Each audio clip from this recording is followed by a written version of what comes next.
Toetraraty vizy Zolera.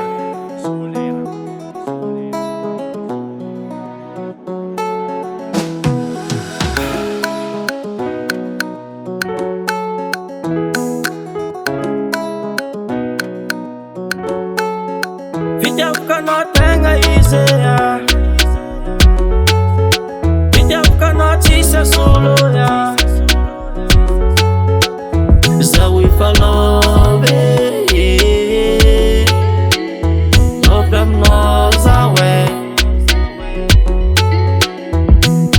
zaho aty mandiniky anao vo isan'andra tsisy raha vity karaha olo adala antena mandeha miasa menimeny jiaby aminao fa tsisy raha vita fa ty doko ankilanao mabebe tsisy masolanao atiako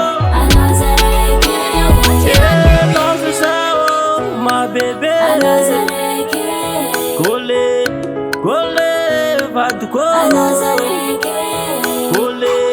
kole vadiko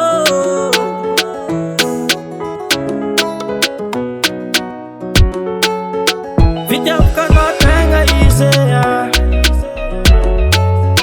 fitiavakanao tsisy asolo zaho efa love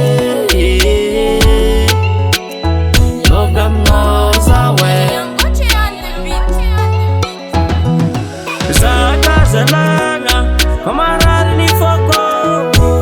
zena viako ny hira vo natafa ny boko aminao bebe aminao vady mandramate tsisy masolanao atiako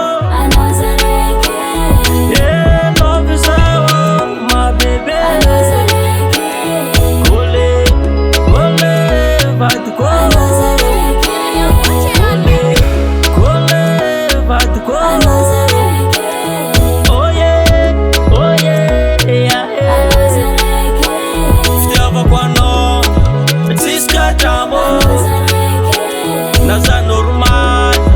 naza umamo